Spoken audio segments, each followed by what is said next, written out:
Hello friends, जय Hind, happy independence day.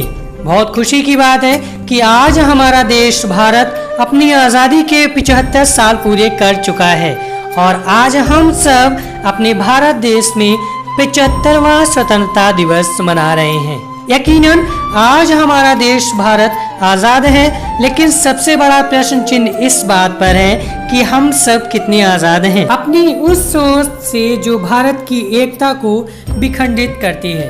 क्योंकि हिंदू, मुस्लिम, सिख, ईसाई हम वतन हम नाम हैं, जो करे इनको जुदा मजहब नहीं इल्ज़ाम है।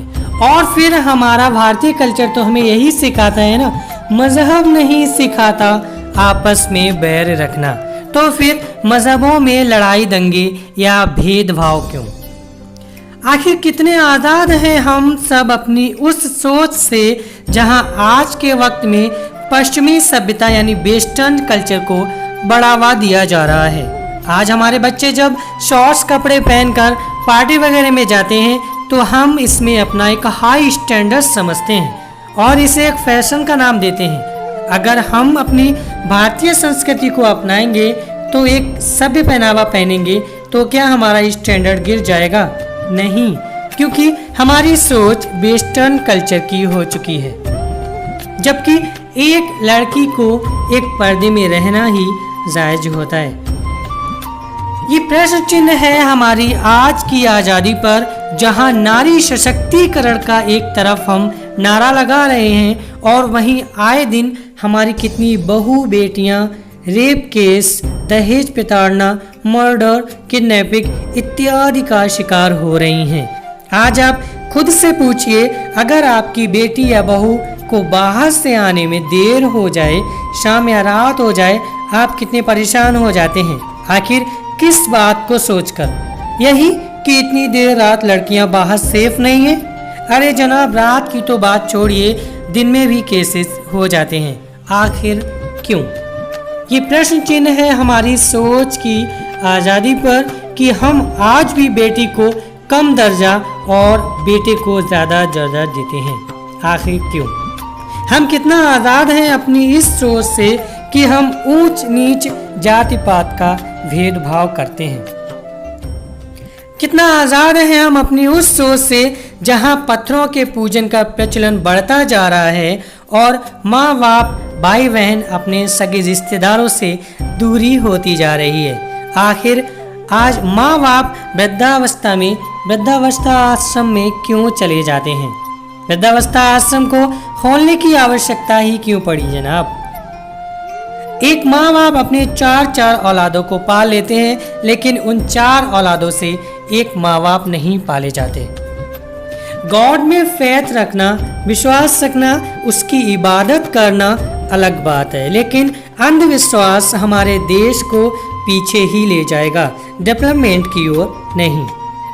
फाइनली दोस्तों, अगर आप में से किसी को भी लगता है कि आज के भारत में हम मजहबों में भेदभाव नहीं करते, तो आइए आपको बता देते हैं कि इस भारत देश की आज़ादी में हर मजहब के शख्स का खून बहा है। भगत सिंह, सुखदेव, महात्मा गांधी, सुभाष चंद्र बोस, चंद्रशेखर आज़ाद इत्यादि के साथ साथ इन मुस्लिम भाइयों का भी खून बहा है, जिनके बारे में हो सकता है आपने सुना भी ना हो। यूसुफ मेहर अली, जिन्होंने क्वाइट इंडिया और साइमन गो बैक का नारा दिया। सुरैया तैयब, जिन्होंने हमारे देश के तिरंगे झंडे को यह रूप दिया। सारे जहां से अच्छा हिंदुस्तान हमारा, अल्लामा इकबाल ने यह लिखा। आबिद हसन साफरानी जय हिंद का नारा दिया। हसरत मोहानी इनकलाब जिंदाबाद का नारा दिया। सरफरोशी की तमन्ना अब हमारे दिल में है, हसरत मोहानी ने लिखा। अंग्रेजों के खिलाफ पहली आवाज उठाने वाले नवाब सिराजुद्दौला थे। जंग आज़ादी का पहला शहीद शेर मैसूर टीपू सुल्तान था। शाह अब्दुल अजीज ने अंग्रेजों के खिलाफ सन 1772 में फतवा दिया था और हमारे देश में 1857 की क्रांति, जो मंगल पांडे की क्रांति को पहली क्रांति माना जाता है, जबकि 85 साल पहले ही हिंदुस्तानियों के दिलों में शाह अब्दुल अजीज ने क्रांति की लौ ला दी थी। क्या हम आज़ाद हैं हमारे देश की उस राजनीति से जिसकी सोच से, क्योंकि आज हमें हमारे संविधान के अधिकारों के तहत कितना जीवन यापन करने को मिल रहा है। किसी देश की राजनीति में नेतृत्व का असली मायना मार्गदर्शन और संचालन करना होता है, उस पर हुकूमत करना नहीं। सो डियर इंडियंस, आज हम 21वीं सदी के भारत में जी रहे हैं। यकीनन हमारा देश तो आज़ाद हो चुका है, लेकिन हमारी सोच आज भी कहीं ना कहीं गुलामी का शिकार है। देश की आज़ादी के जश्न को मनाना बेहद खुशी की बात है, लेकिन सिर्फ एक दिन की ही देशभक्ति दिखा लेने से हम सच्चे देशभक्त नहीं कहलाएंगे। इंडिया बदलेगा सोच बदलने से, इंडिया प्रोग्रेस करेगा खुद को बदलकर कुछ अच्छा करने से।